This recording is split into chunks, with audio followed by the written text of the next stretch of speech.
Okay, in today's lesson we'll be looking at electron arrangement in atoms and developing it from what we've got to GCSE and the start of A level so far, which is the Bohr model and filling up these energy levels. So what we're going to look at is we want to define what an orbital is. So we'll see this new word called orbital and work out what that is. Explain how orbitals are filled for any given element from hydrogen to krypton. This is an AQA specification necessity, and then determine why copper and chromium fill up differently to expected. So the first thing we want to do is compare what we're looking at the moment to what we should be looking at. Okay, so you would have seen if you're asked to draw the electron arrangement of an atom, do something like this on the left, where you have a central nucleus in the middle, around about here, and then shells or energy levels where the electrons are found. This is still the case, but what we do in A level is take it a step further and actually look at how these energy levels are broken down to sub-levels, so broken down into these smaller things, and again into orbitals. So we'll show you the sub-levels to start with. Sub-levels. Within each energy level, so this is energy level 1, you'll find sub-levels. Okay, so for the first energy level, we find one sub-level, and that is an S sub-level. Okay, so an S. You don't need to worry about the letters at the moment. You just need to know it's referred to as an S sub-level. That's for the first energy level. For the second energy level, we find an S sublevel and a P sublevel. Okay, so we've included, as we move up into a higher energy level, there's more parts to it, so there's more sublevels. We go to the third one, we get an S sublevel. It's P sublevel, and we get a D sublevel. If you go further, and you are expected possibly to know this, but the next one after that, when you get to the fifth energy level, is an F sublevel. Okay, these sublevels can then be broken down into orbitals. Okay, so orbital is a area of space around the atom, or sorry, around the nucleus, where an electron can be found 95% of the time. So if you remember back to the properties of the electron, it's neither a wave nor a particle. It's got this wave-particle duality. So we can't identify exactly where it is, but we can say at any given time, we've got 95% certain that it's going to be within this space, which we call an orbital. So the energy level 1, which has got an S sublevel, this sublevel is split into one orbital. So we're going to represent the orbitals as squares. So it's split into one orbital. Now I'll show you what the orbitals actually look like on the next slide. We're split into one orbital, and that is an S orbital. Now the second energy level, this has got an S orbital, because S sublevels have one orbital. So one orbital, one S orbital. The P sublevel has three orbitals. So each P sublevel has three orbitals. Again, we'll look at what these orbitals actually are in a little bit.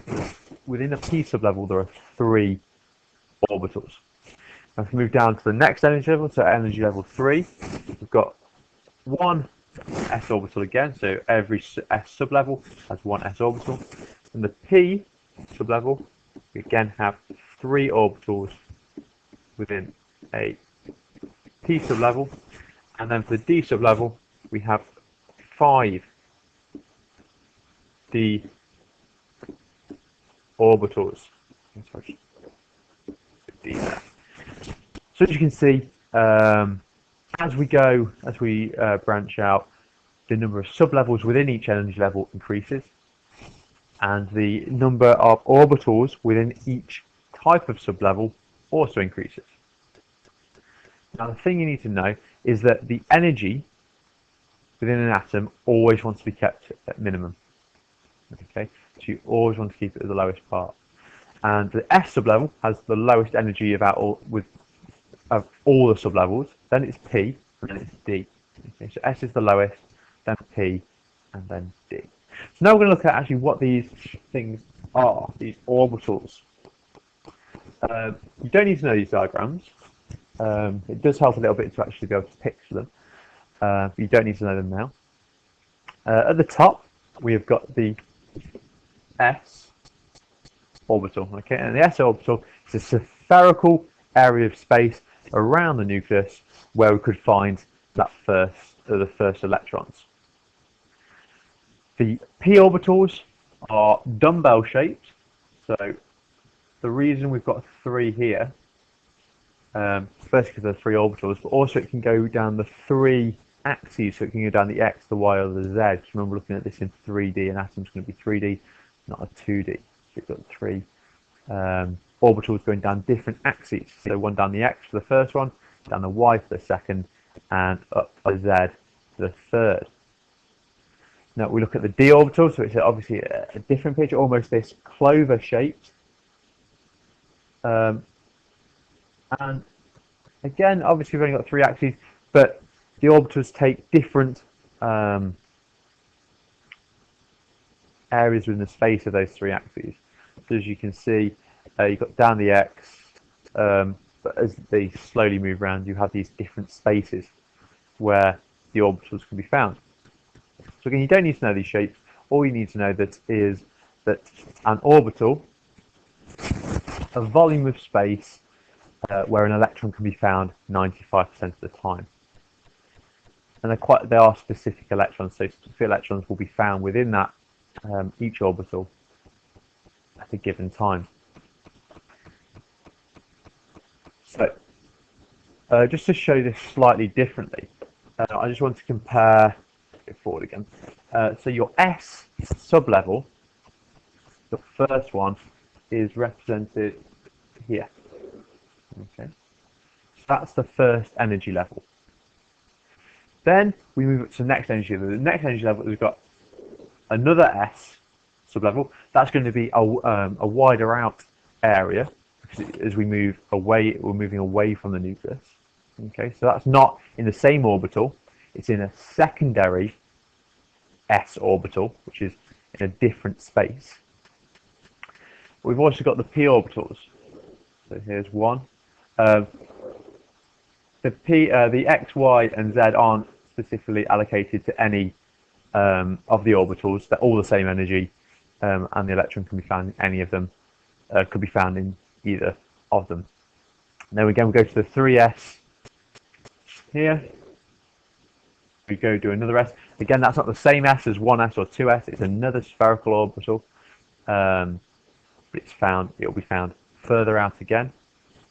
And then 3P, you have them again. So I'm just going to remove this now and focus on this diagram on the right.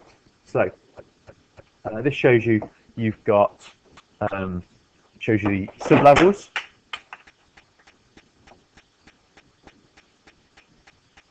Which are so the S sublevel, the S and P for energy level 2, and the S and P for energy level 3. And this will continue up because you've got 3D and so on. It's just a smaller version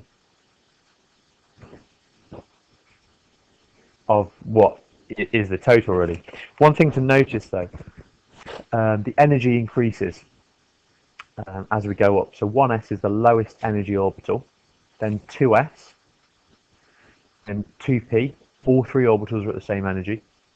Okay, 3s is higher than 2p, and then 3p is higher than 3s.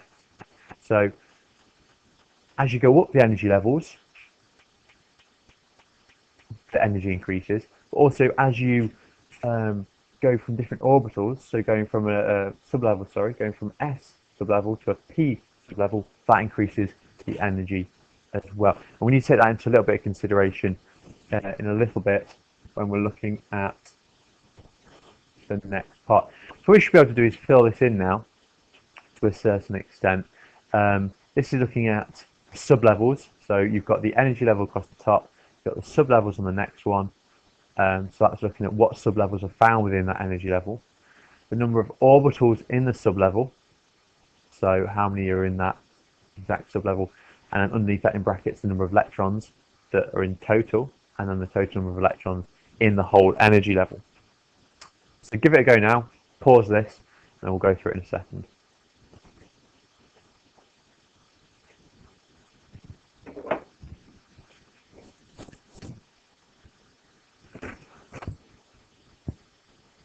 Okay, so energy level 1, it has one sublevel, it has an S sublevel. The number of orbitals within that sublevel is 1. We only have one orbital for each S sublevel, an S orbital, and each orbital can hold up to 2 electrons here. I probably should have told you that before. Each orbital can hold up to 2 electrons. Now, the total number of electrons, therefore, is 2. The next one, energy level 2, we've got 2 types of sublevels. We've got an S sublevel and a P sublevel. Number of orbitals in each sublevel. So again, you've only got 1 for S. You've got 3 for the P, because there's 3 orbitals for each P sublevel. And the number of electrons you get there, remember you've got each orbital can hold up to 2 electrons. So for 1 orbital you can only hold 2. However, with 3 orbitals you can hold up to a maximum of 6 electrons. Okay, so that's 3 times 2. Because you've got 3 orbitals, 2 electrons into each orbital, you've got a total amount of 6. And the total number of electrons that it could hold, it doesn't always hold this many, is 8 electrons. Okay, going to the next energy level 3. We've got 3 sublevels now. We've got 3S, 3P, and 3P. We've got, again, only 1 orbital within the S, 3 orbitals within the P, and 5 orbitals within the D sublevel. Again, we can only put 2 electrons in there, since we've only got 1 orbital. We've got 3 orbitals, so we can fit 6 electrons. And for D, we've got 5 orbitals, 2 electrons in each, so we can fit a maximum of 10 electrons. Now, that's a total of 18 electrons. And just going to the next energy level, we've got S, P, D, and F. S again can hold 1 sublevel. Sorry, 1 orbital. P sublevels hold 3 orbitals. D sublevels hold 5 orbitals. And F sublevels hold 7 orbitals. Again, 2 electrons for this one, 6 electrons for here, 10 electrons can be held in the total of the D sublevel, and the F sublevel can hold a total of 14 electrons because it has 7 orbitals. 2 electrons in each orbital can hold 14 in total, and in the energy level, 4th energy level, you have 32 electrons in total. Now, from chapter 1, you should have remembered that we can have 2n squared electrons in each energy level, where n is the number of energy, the energy level that you're in. So if we look at energy level 1, here's our nucleus. We've got energy level 1. So we've got 2 times 1 squared. So 1 squared is 1. Times 2, we can have 2 electrons in there. You know that, okay? So that's 2 in the first one. Go to the next energy level. We can have 2n squared again, where n is 2 now. So 2 times 2 squared. 2 squared is 4. Times 2, we can have 8 electrons in there. Put 8 in again. And this is where it starts to go different from GCSE. Again, you should have already looked at this. 3rd energy level, you have 2n squared. N for this one, if you're in the 3rd energy level, is 3. So 2 times 3 squared. 3 squared is 9. Times 2 is 18 electrons.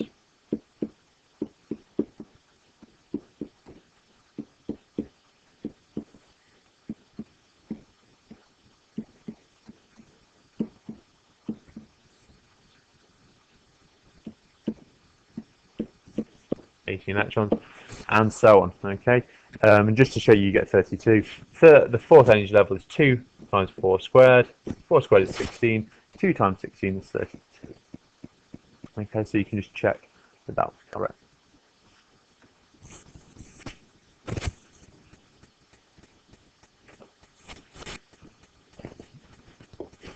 Okay, the next part we're going to now look at how we're going to fill these orbitals. So we've got a few principles or rules to look at. So the first rule is the Aufbau principle, which was put in place by Neil Boas and Wolfgang Pauli. And the Aufbau principle basically means is the German for building up. The Aufbau is building up. So it tells you how we're going to build up or fill up these electrons. And the principle says electrons fill orbitals starting at the lowest available energy state before filling higher energy states.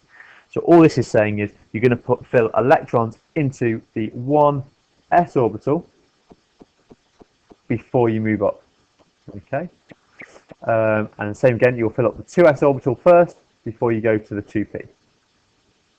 And so on. So you fill up the lowest energy levels first. The next rule is the Pauli exclusion principle, and this was done by Wolfgang Pauli by himself. And it says an orbital can hold up to 0, 1, or 2 electrons only. So when we're looking at the table we just did before, we saw that we could hold up to 2 electrons. In the same case, it can have 0, 1, or 2 electrons. If there are 2 electrons in the orbital, they must have opposite spin. Okay, this is the term we use to show that they've got different properties. So the way we show this, if we've got the box here, we show an electron by doing an arrow. Okay, sometimes represented by half an arrow. So I'll do that instead. So we've got a half arrow there. Okay, and to show we've got 2 electrons in there and show that they've got opposite spin, we do the half arrow the other way around. Alright, so the 1s orbital has got 2 electrons in. The fact it's got 2 electrons, and that if we use that as the example atom, so the atom would be helium. Helium's got 2 electrons. Both helium's electrons are in the 1s orbital. So that's what the Pauli exclusion principle was. It said you can have 0, 1, or 2 electrons in there. If you've got 2 electrons, they have to have opposite spin.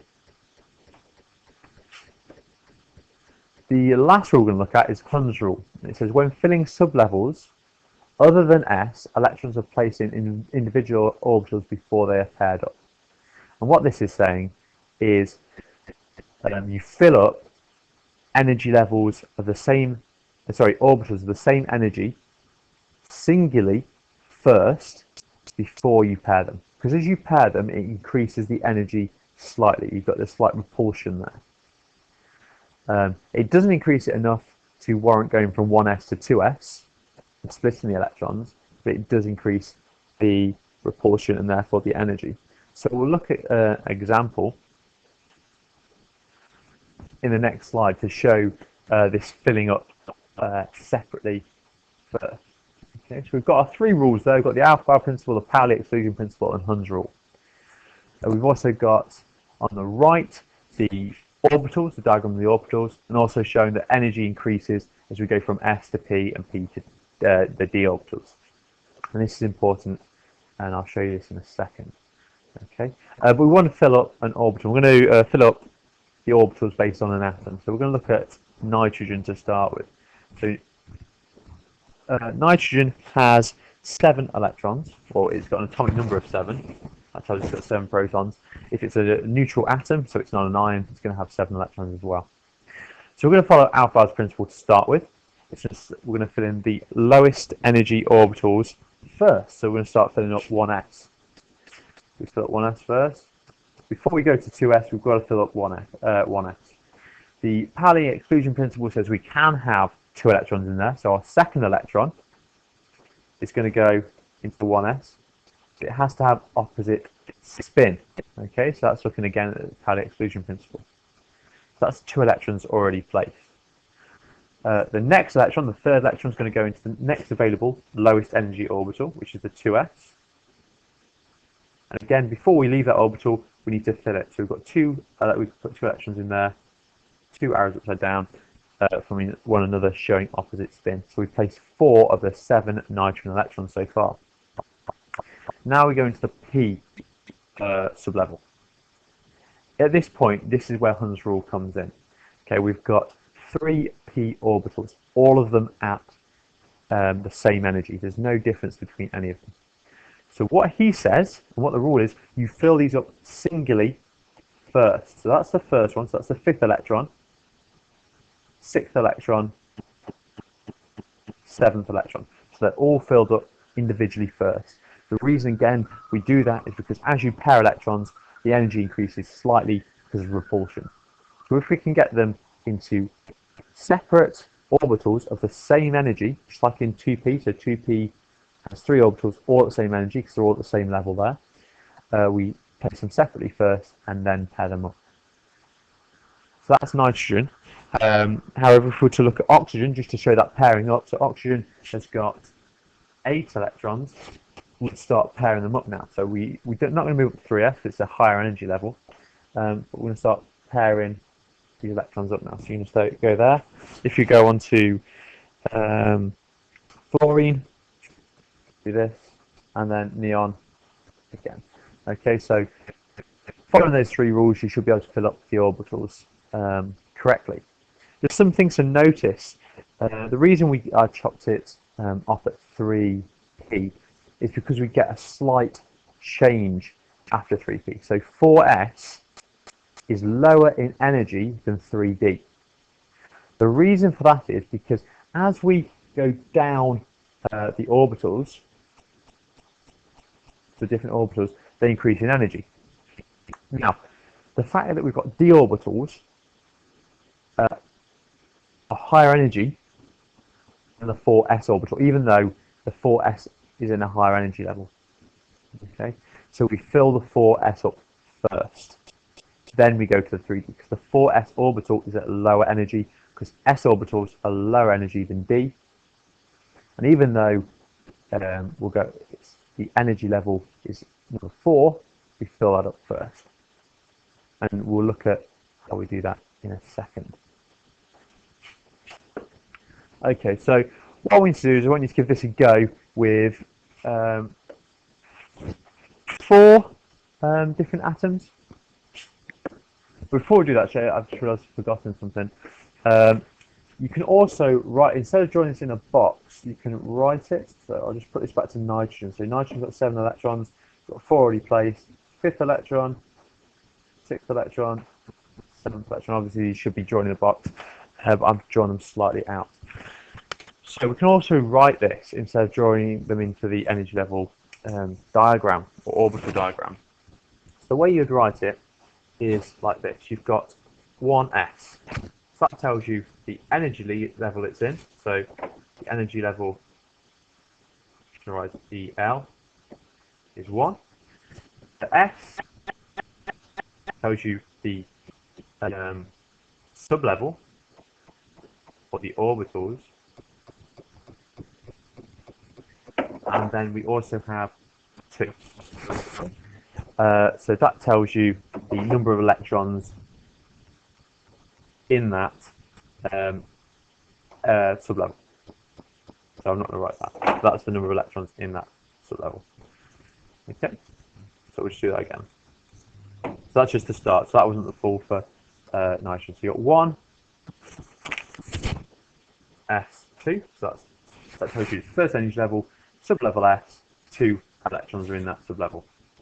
Then we go to the next one, so we have 2s2. So we've got 2 electrons, as you can see here. So we've done these 2 so far. We've got 2 electrons in the second energy level S sublevel. Then we go on to the next one. We have 2p. 2p, and in that 2p we have 3 electrons. Okay, you can see here we've got this. So that's how we write it out. There is actually a shorter way to write that. It doesn't seem shorter for this example, but when you're getting things like krypton, any method of trying to shorten writing all this out does help. So the way you can do it is you give you look at the noble gases. So for example, in this one, we've got the noble gas that comes before nitrogen is helium. So it's helium. So we've got helium. And basically, put brackets around helium, we can cancel anything out that helium already is. Okay, so helium is 1s2. So we don't need to write 1s2. We can just write helium with brackets. And again, it doesn't look like it's going to help us that much because it's only maybe saving us writing one thing. But you can do the same thing with neon. If you were doing any element after neon, so you were looking at period 3, then you could write neon in brackets, and that covers everything before that point. So we'd write helium, 2s2, 2p3. And that's the same thing as we've seen above. Okay, so in your example in your book, I want you to do 4 atoms. I want you to see the nitrogen one as an example we've just shown, magnesium, sulfur, and also vanadium.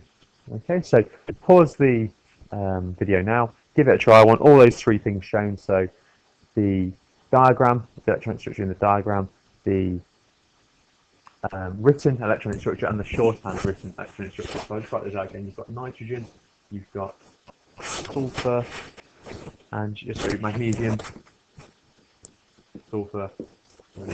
Okay, so pause it now, give those ones a go, and see if you get them correct.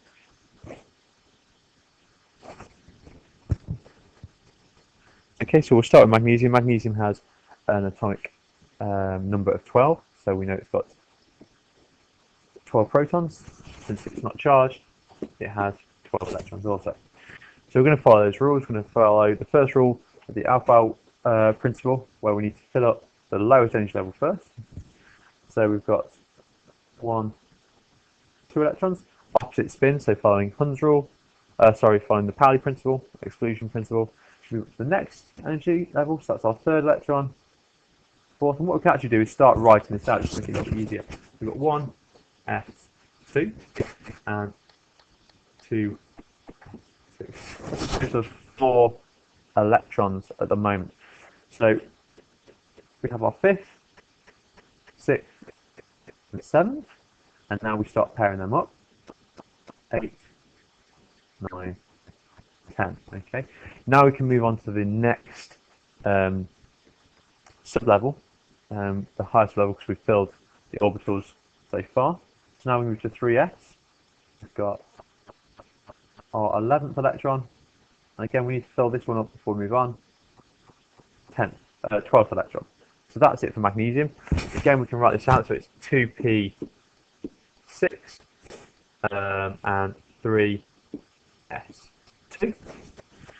As you can see now, again, the helium, writing helium isn't helping us that much, but it will just show how to do it. So helium, 2s2, 2p6. Oh no, sorry, I've done it wrong there. We can use neon as our example. Okay, so this will show that it's shorter. So neon, the electron configuration of neon would be up to here. Okay, so writing any in brackets covers all of that. So we write any 3s2, and that we know is magnesium. Okay, so that's that one, that's magnesium done. The next one we're going to look at is sulfur. Sulfur has 16, top number of 16.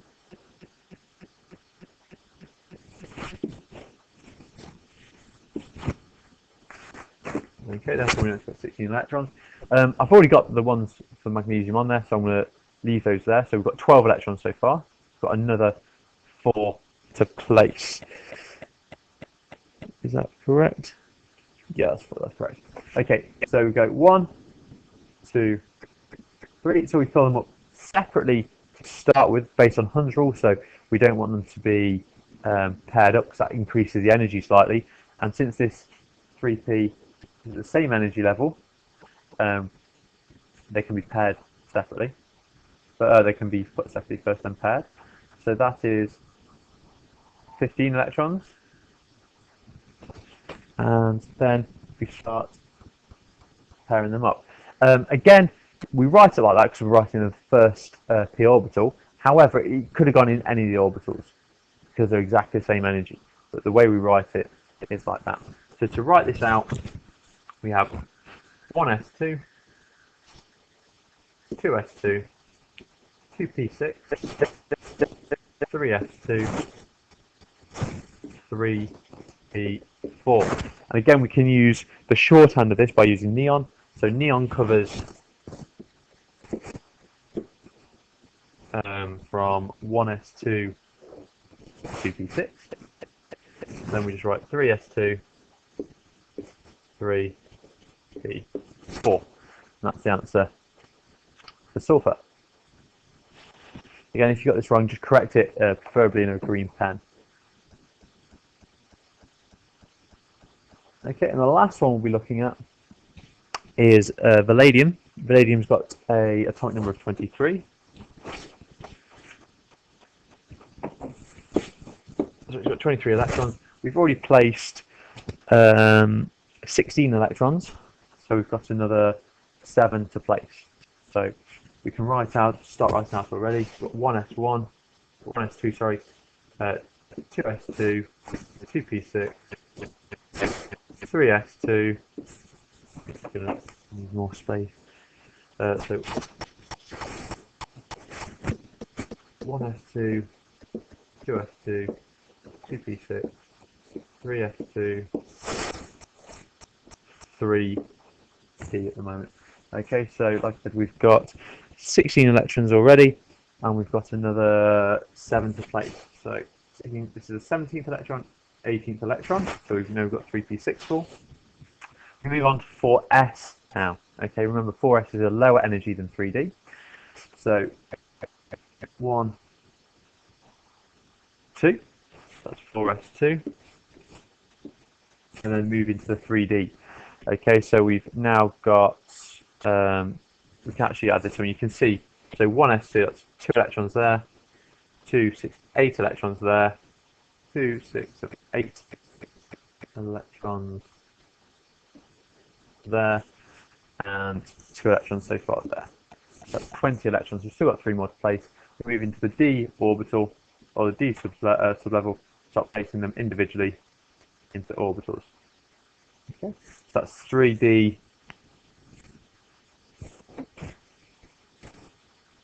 3d3. We actually do need to write it in order though, so we write 3p6,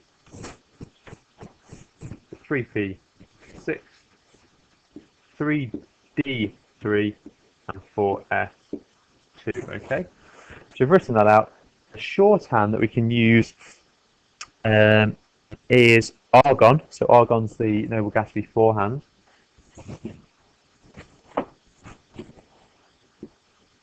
Again, so for argon, argon covers from 1s2 all the way to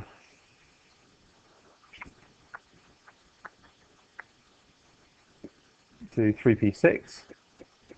Okay, and then we're left with 3d3, 4s2. Okay, hopefully you're able to do that. If not, there's some examples in the books you can try. So the next thing I want to look at is copper and chromium. So we get, again, this is probably the hardest. This is the hardest it's going to get. It doesn't get any more complicated than this. We do need to understand how these are filled. So copper and chromium. We'll look at chromium first. So chromium has got 24 electrons, so 1 more than palladium.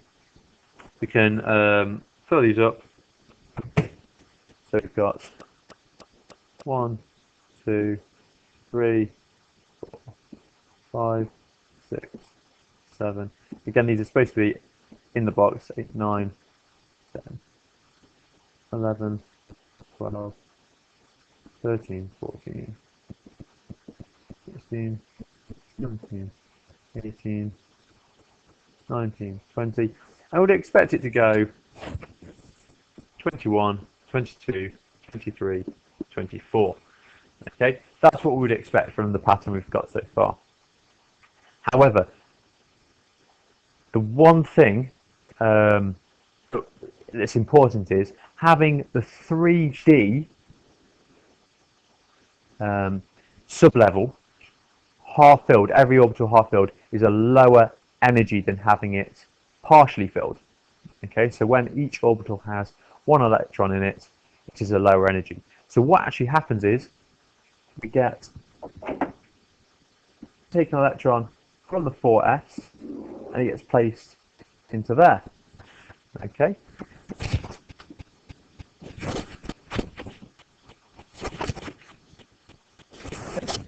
And we've now lost that electron. So that lowers the energy, which we wanted, because having a full half full 3D sublevel is a lower energy than having a full 4s and 4 electrons in the 3D. So again, copper, we'll have a look at copper and it should help this. We'd write this as 1s2, 2s2, 2p6, 3s2, 3p6, 3d, remember we tried to write all the 3s first, 3d, 4, 4s1. Again, we can write that shorthand using, what element was it? Using argon, which covers us for up to 3p6. So then we write 3d4, 4s1. Okay. So the reason we don't have the 4s suborbital field, is because it's a lower energy to have the 3D orbitals all singularly filled. The same thing's going to happen with copper. Okay, so we have copper, which has 29 electrons. So just remove this.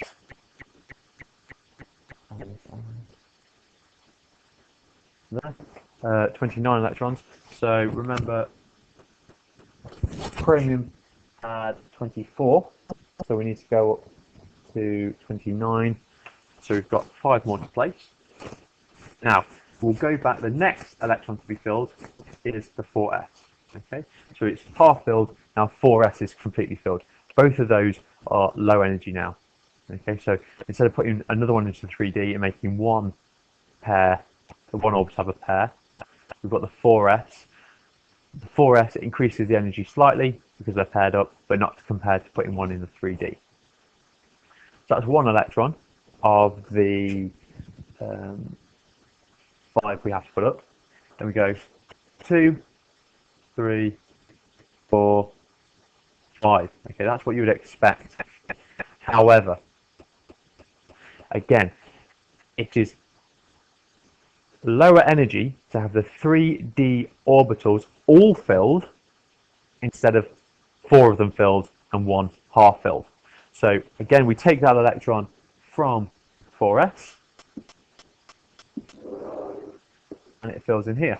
Okay, so we go like that, and this electron now removed from there.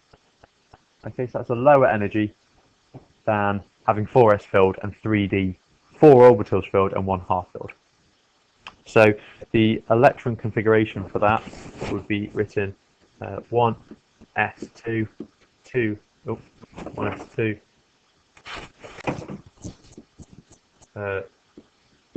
2s2, 2p6, 3s2, 3p6, 3d 10, 4s1, or argon 3d10, 4s1. Okay, so the two kind of throw us out a little bit. You've got to know all the way to krypton, so you might want to have a go doing the rest. But they're the two that are quite difficult to fill in. Okay, now looking back at the specification, electron arrangement, you need to know electron configuration of atoms and ions up to Z equals 36 in terms of levels and sublevels, orbitals S, P, and D. The next two shouldn't actually be on here. That's for our next lesson. But like I say, you should know from Z1, so atomic number 1, all the way to Z equals 36. So that is krypton.